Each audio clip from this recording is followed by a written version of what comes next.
Good afternoon and welcome to You and Your Business with me, Alec, on 103.2 Dublin City FM. Each week, I invite an expert from the world of business to share their knowledge, insights and tips to help you with your business challenges. If there's a topic you would like covered or you feel you can make a contribution, please email me at yourbusiness@dublincityfm.ie and perhaps we'll be having a chat here one day soon. And my guest today established Adriatico Wines more than 6 years ago. She's currently a member of the global networking referral organization, BNI. And in previous life, she was involved in recruitment, property, sales, and development. I'm delighted to welcome Liliane Scully to the You and Your Business studio. Hiya, Liliane. Good morning, Alex, and thanks for having me on. Oh, fantastic, fantastic. Because you're in a part of the world I think so many people would be envious of, but we'll come back to that in a minute. I am going to take you back to your last year in school. I always like to kind of retrace steps for people and where they were.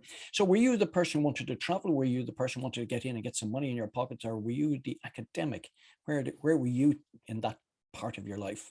Certainly not academic, Right. I have to be honest. No, I was the person who wanted to travel, who wanted to get away from routine in Dublin. So I went to London and I stayed there for about, I don't know, 2 or 3 months. And then my brother was in Brighton and in Kent, and then I went down to Brighton and stayed there for about 2 years. Right. Good parts of the UK to be. Beautiful. How did you adapt to that, or was it a bit too early in your life for you? Well, I was pretty young at the time and knew nothing. At least, mind you, I thought I knew it all, but I really knew nothing. But my brother, having been there for a couple of years, I mean, I presume stabilized me, I suppose is the word you'd use. So I enjoyed it. It was great. Yeah, I did administrative work, very easy to get a job. Right. It was just, and I stayed in the one company for 2 years, and then I decided it was time to come home. So came home with my tail between my legs. You just came home for a break. I mean, it's a big cultural change when you're very young to go off and do that. You miss family very, Absolutely. badly. Yeah. All I right. went over with a girlfriend, but we broke up. Now we were just friends, but she stayed in London and I went down to Brighton. So anyway. It's amazing how you have to qualify that these days. Yeah, that's why I was doing it. I wasn't sure whether I should say she, he, or they, but anyway. So all right, but these things happen, and okay, so we live and learn. But how did you find this sort of English culture? People leave Ireland and think, oh, it's the same as us, but it's not really. No, I found London difficult. It was my first trip there. When I arrived, the bigness of it all, the largesse of it all, it was just huge for me. But again, I adapted pretty quickly. Brighton was much smaller. It's sort of a tourist resort, as you possibly know, and it was great. I enjoyed that very much. Yeah, Brighton's a lovely park. Yeah. I mean, people tend to forget London is about the equivalent of about 8 Dublins strapped together. Absolutely, yeah. So all different nationalities, which we didn't have here at that time. No. However, today we are. All right, so you're back home. What are you going to be doing now that you're back home? Because you obviously have to get into the well, Mummy and Daddy took me back in for a couple of weeks, but then sort of said to me, it's about time you got yourself a job. So I went to a recruitment agency, and obviously they saw something in me because they offered me a job on the spot as a junior recruitment consultant. So they trained me up and I stayed for about, 6 or 7 years. Something like that. That's a tough job. I know from talking to other people, because you have to develop so many skills, around managing people, networking, all of that. Tell me a bit about that and how you sort of embraced it. Well, as I say, when I started, I knew nothing about recruitment. But I did get very good training from them. And you sort of started off in doing the very basics, like having a look at CVs, changing CVs if necessary, talking to the customer, talking to the customer being the employer, and the let's say the employee, and trying. Your skill was to try and match those people together, okay, and to ensure that both parties were happy. If one party wasn't happy, there was no point, because you'd have what we call a breakdown. So it was a skill that you were taught and you learned. And I learned it. And it's very much a people skill, because you're trying to satisfy two people. And again, you're having to read the signals and make it happen. And I got very good at reading body language and people when looking me straight in the eye when they were lying to me. I got very good at that. Anyway. These are skills. I mean, people often don't realize that it's the formative years in our life and these sort of roles that we have. how they can help us further on Yeah. in business. Yeah. Yeah. Indeed, you're right. Yeah. Anyway, I enjoyed it, as I said, and then I decided one day I walked in, said I've had enough of this, and I resigned. As you And do, as you do. as one does, and one could do in those days, you know. And then I then found out that my contract said I couldn't work for another agency or be involved in the recruitment industry for a period of 6 months. So during that time, with a business partner, I set up an agency, and we found the premises, the accountant, all of the people that we needed to set up as we thought a successful business. And it was successful. Yeah. Right. I think that's interesting. And I think our listeners need to just understand that. I mean, here you are, you have ambition to set up your own business. And that's quite understandable because the hours are long in recruitment agency work. Yeah. And if you're going to work those sort of hours, why not do them for yourself and get the real rewards, which makes sense. However, you suddenly realize as you jump ship that there's a contract that's holding you back. Yeah. And also the fact that I need an accountant, I need a solicitor, I need to recruit staff, all the things I took for granted when I was working for somebody else. Like I walked in, my desk was there, my computer was there, my phone was there, my laptop, everything was there. But when I walked into my own office, there was nothing there, you know. So we have to start from scratch here. Welcome to the world of the entrepreneur. You know? Absolutely. Yeah, it was certainly a huge learning curve for me and for my business partner. But, you know, we we got through it. Yeah. It's interesting. My son worked for a large organization in a not too dissimilar role to yourself, and then went out on his own, and he can nearly word for word said exactly the same. Yeah. One day I'd find my computer. Who looks after the technology? Who looks after my car and pays the expenses? Yeah. No, you do, son, was my answer. Yeah. Who writes the checks? You do. Yeah, and who has to get the money every week to absolutely do them. Yeah. And if you're just joining us now, you're listening to You and Your Business with me, Alec Drew, on 103.2 Dublin City FM, where my studio guest today is Liliane Scully. And we were just talking about the world of recruitment. Okay, so you've taken the bull by the horn. You've got your experience for a number of years, which is great. Yeah. You found a business partner. You've set up. Tell us about that. Well, I suppose I had all of the contacts from my previous life, okay? And I made a decision not to contact most of them because I felt, okay, in the world of business, within reason, everything is fine, okay? But again, I did have a certain loyalty to my old employer. So I felt I would contact the people that would really miss me, that I had a very good relationship with, that I worked very hard on during my time. And so I contacted them, and then the business started to roll in. Okay. Sure.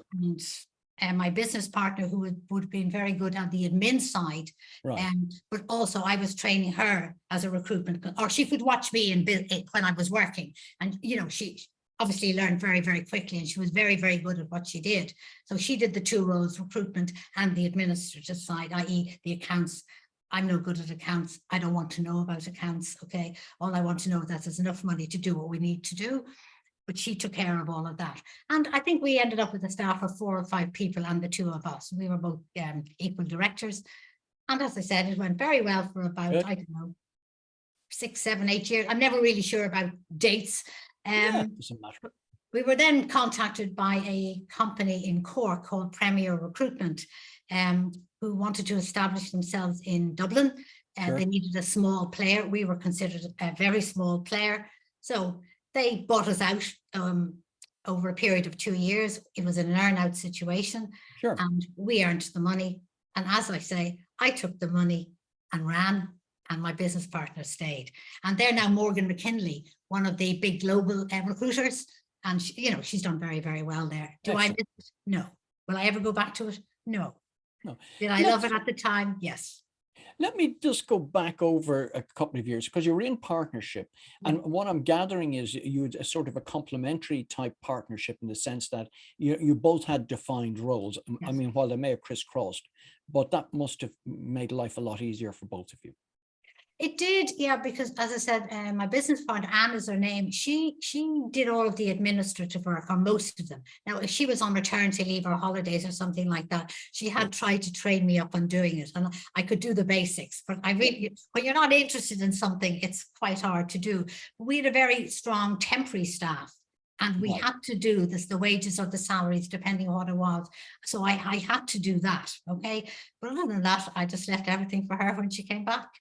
Oh, she must have loved you for And, that. yeah. And, Yeah. and guess what? What you're talking about here is what a lot of our listeners go through, that they set up business, but there's a lot of pieces of it, the actual, what I call the business of running a business, that they don't like. Yeah. And that was, as I said, the area. And when you don't like something, it's very hard to be good at it. At least I Yeah. find it's very hard to be good at, because you're not motivated to do it, No. Again, I can only speak for myself. I wasn't motivated to do it. Well, God love your accountant. He must be one of those people who got that box of bills at the end of the year only for your partner. No, because Anne wouldn't. Oh, nowadays, yes, but Anne, in previous life, no, everything was done as it should be done. Yeah, and Anne's previous background was banking, so she knew what she was doing. Yeah. I know that, believe it or not, in a previous life, my world was banking, and then I became the managing partner of a business. So I looked after all of the administration, and the other person looked after the creativity. Yeah. So, that sort of complementary partnership is very beneficial. Yeah, but again, just to go back to something you said there, Anne learned to be very creative. Excellent. So, but I mean, the important part is live and let live, and Yeah, it's, very much so. and it's great if you can form a relationship with somebody in business. Just out of curiosity, did you have much of a social life together, or did you keep that separate from the business? No, we had a good social life together. Yeah. All right. With separate friends, of course we did, and Yes, of course. but we also socialized together. Yeah. Yeah, but you weren't living in each other's Oh property. no, nothing like that. No. No, and I think that's very important as well, that you do have a certain separation in business. Yeah. Yes, All I right. would agree with that, I have to say. Yeah. Yeah. All right. So she stayed on. You decided to move on. So what was going to happen for you next? Well, nothing as far as I was concerned. I was enjoying my life and my money, to be honest. All right. And I had no thoughts of doing something else. I mean, I knew I would do something, but at that time I just, I probably took about a year out. Yes. And as I said, enjoying my life. And I was then approached by a Croatian lady who wanted to set up an Irish company selling property to Irish, English, and some Europeans. Needed an Irish partner to be the face of the company here in Ireland. And she singled out me, and we talked. And I said, great idea. Where's Croatia? Yeah, and why not? Yeah. This is what I always love about entrepreneurs, that the answer is yes. So what is the question? Yeah. So what do I know about property? What do I don't even know where Nothing, Croatia is, absolutely nothing. And not even that. I'm afraid of heights. And when you're selling property, you're going up, you're going down, you might be going up the scaffold if the building is just being built. I was terrified, but I did it. So we got on a plane, went to Dubrovnik, which a lot of people know about. Beautiful city. Stayed there for a couple of nights, met a few agents, I suppose. Yeah. I thought it was, to be honest, the property was too expensive there. Right. And so I suppose, traveled all the coast of Croatia and ended up in Istria, which is northwest Croatia, and it's located up beside Italy and Slovenia, up that part of Croatia. And Right. as I say, I mean, I loved Croatia from the time I stepped off the plane, but I really fell in love with Istria and Novigrad, the little village that we would normally stay in. And so we decided this is the area we're going to find the property. And then Daniela, my business partner, she found a builder, the lawyer, the solicitor, all the things you need, and we needed them even more. But she could speak the language, I couldn't, So, but again, I suppose trust built up between us. Right. And if she said X was X in Croatia, I said okay. If I said X was X in Ireland, it was okay with her. And we trusted each other. And it worked very well. We had a very good relationship. We're still friends, actually, she and me. Yeah, we worked very well together. So tell me, what was it that sort of, captured your imagination about Croatia? It was, I suppose, well, first of all, it was the heat, because we went at the end of October. I can remember the date, it was the 31st of October, and we were sitting out in a hotel, Croatia, which is a lovely hotel, sitting out on the balcony, drinking a glass of tea, drinking a glass of wine, and we were sitting out. The sun was still shining, it was still warm, and I said, wow, how I love this sort of temperature, and the season was, the sun was was during the day. I could still visualize it. It was beaming down, and the sea was sparkling blue, just gorgeous. So I just fell in love. Yeah. Yeah, fantastic place. Yeah. And in terms of sort of navigating your way through all of the property and laws and things like that. That was Daniela's business. But again, our solicitor, which was very important that I understood what was going on. He had very, very good English and could explain everything to me. But he did say to me, and I've never forgotten this, he said, Liliane, in Croatia, we do it this way. We do not do it the same way as you. And if you're going to work here, you have to adapt to our laws. All right. Okay. Lesson learned. Yes. Like the mortgage situation, all of the things were totally different than the way we do it here. And I had to understand it to be able to explain it to potential customers. So. And was it more onerous, or? Yeah, it's more onerous. It's much more difficult, and it's getting a bit better now. But everything was written up in ledgers. You know, nothing was computerized. Right. And it's only the last few years that it's been computerized. Very, very bureaucratic in some ways, you know, so, you know, difficult for a foreigner like me to go in and to adapt to it and to accept it, that this is the way it's done here. So. Yeah. All right. But you did, and you made a business out of it. Yeah. Yeah. And everything was going brilliantly. Every person in Dublin was going to Croatia. And then the crash happened, as we all know. Bang, bang, bang. Business closed. Yeah. Okay. And tell me, in terms of how you manage that, well, just we won't kind of dwell on it, but it's never pleasant to have to close down a business in that. No, but again, it was a gradual, because we you know, in 2008, when more or less the crash started, as far as we were concerned, started to happen. We still had people going over, but not as many were buying. Sure. The mortgage rate. So, and most people didn't get a mortgage over there. They got a mortgage here to buy, but then mortgages got a bit more difficult to get, and people started thinking, do I need a property, a holiday home, or whatever? So it was a gradual process, but I mean, we both realized we can't keep this up. So the writing was on the wall, as they say. Yeah. So, and but then during that time, something else happened for me. During the time we were there, I was sampling the wine, let's put it that way, okay? And when I first sampled it, I didn't like it, and I blamed the wine. But when I look back on it, no, it was my palate wasn't used to their flavors, or their types of grapes, like, for example, Turan, Malvasia, Brashovina, all of these wines that we in Ireland wouldn't have known about. So I sort of said, if the wine was bad. No, the wine wasn't bad, but my palate wasn't used to it. Now my palate is more than used to it. Okay, well, we'll talk about that in just one second. Yeah. And if you're just joining us now, you're listening to You and Your Business with me, Alec, on 103.2 Dublin City FM, where my guest today is Liliane Scully. And we're just about to talk about your exploits into wine. Okay, you've been in Croatia, you love the place. They have their own wine. You like wine. So let's talk about making a business from wine. Well, my brother had come over with myself and my husband over to they were playing golf, okay? And we were just having dinner one night, and my brother said to me, you know, is anybody bringing in this wine? And I said, not that I know of. And we were talking about it, and I said, well, listen, leave it with me. I'll go back, and when we go back home, I'll have a look. And I knew there was nobody doing it. There was one or two companies that had done it before, but they were no longer doing it. So I found one bottle of wine in a wine shop in Bulls in Donnybrook. All right. And I rang them, but they didn't have it in stock. So, and it was €50 a bottle, which, you know, 10 years ago was expensive. Okay. Yes. So I said, okay. So my brother and I talked about it, and then we set up the company. Okay. But he opted out after a year due to pressures of other work that he had on hand. Sure. And I had to make the decision. And I remember it was in a December. So I took the month of December to decide, can I do this on my own, or do I need somebody to help me? So I decided, okay, challenge, go for it.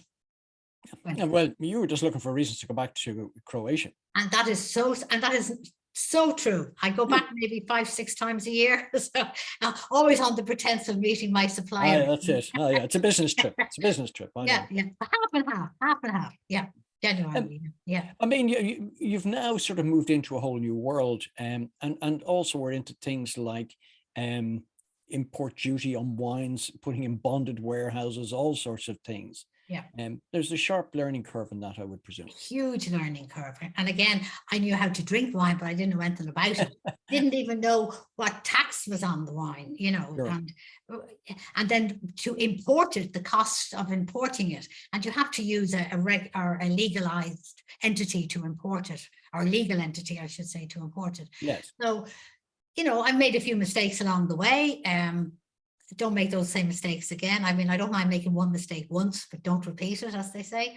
That's it. And again, I made a huge mistake in thinking that people would be queuing up to buy the wine. Didn't happen that way. No, because people hadn't heard about Croatian wine. Okay, people had started to go, and they were drinking the wine, but as soon as they come home, they forgot it. They forgot the name of the grape or the name of the wine, Sure. And again, I found with restaurants, whereas they doing the sampling, they liked the wines, but they were afraid to take the risk. Right. So, and that's genuine, and that's still the case, you know. Most, I don't think I've ever had anybody tell me they don't like the wines. Right. But the fact that they're afraid to take the risk, or Yes. As I say, if they train their staff, and if the staff like the wines, it's easy. But if they don't train their staff, it's not easy, you know, because people would say Croatian wine on the menu with the, let's say, Malvasia, which is a white wine, they won't know what it is.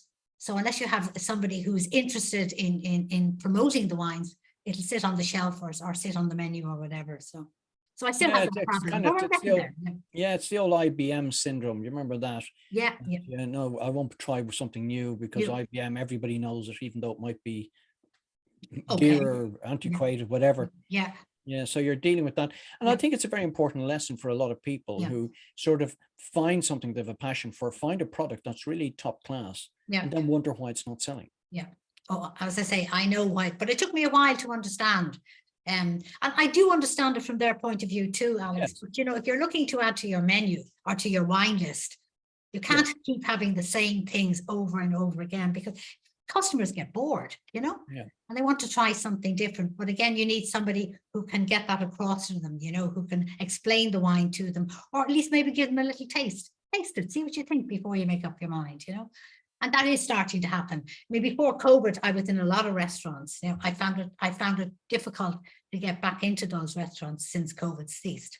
But, you know, as I said, B&I comes to the rescue there. They help me with sales. So. Yeah, it's interesting. And we'll talk about networking in just a moment. Again, so this is obviously, it's a slow play for you because you're actually having to kind of acquire one at a time, as opposed to getting, you know, huge orders in. Yeah. Again, you know, I could approach the big players, but I don't want to do that, you know. Somebody asked me recently, did I want to expand? And I said, no, I don't, because they won't have the same passion or belief in the wines that I have. And I genuinely think some of the wines are very, very good, and they can compete with, let's say, the Bordeaux's or the Burgundies of this world. But again, the Bordeaux or Burgundy drinkers aren't willing to try. So, you know, so just keep plodding on, as they say, yeah. It seems like you found a business for which you have a passion, and which then gives you the permission to travel backwards and forwards to a place that you love. Yes. In a nutshell, that's it. So, in other words, the empire building is not part of what you're trying to do. It's a secondary consideration. No, if I, you know, every year when I send my accounts to be sorted out, if I've made a profit, great. If I've broken even, that's great. That's all I want. I'm not in it. I mean, I want to cover my costs, of course. Yes, of course. Yes, of course. But it's not all about money, you know. It's the satisfaction of somebody saying to me, Liliane, that wasn't bad. I'll have some more, please. Because nobody will ever say it's great. You know, they couldn't possibly, you know, but it's not bad. But I'll have some more. That's the important thing. Yeah. You know what? It's very interesting because you've identified something that a lot of business owners don't really take time to consider. That business is not always about empire building or amassing huge amounts of money. There's a quality of life you can have where income, you know, covers your expenses, gives you, you know, some disposable income, but gives a very high quality of life. And absolutely, that's all I want now. You know, I mean, I've done, as I say, worn the t-shirts before. Don't need to wear this t-shirt. I'm very happy with what I'm doing. Okay, if I can get more orders, great. And if I don't, I'll survive on what I get.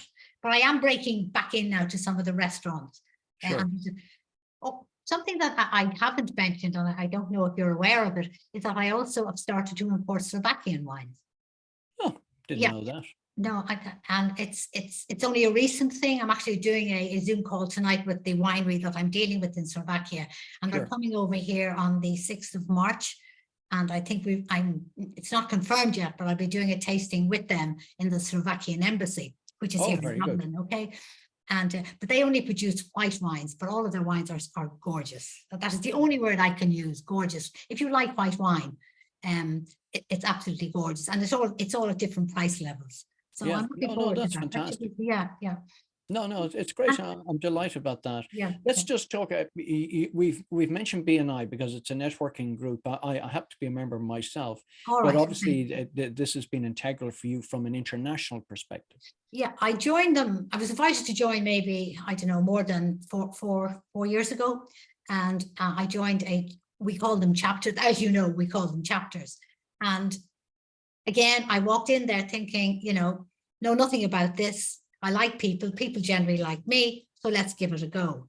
Sure. So I made 2 visits and then I joined.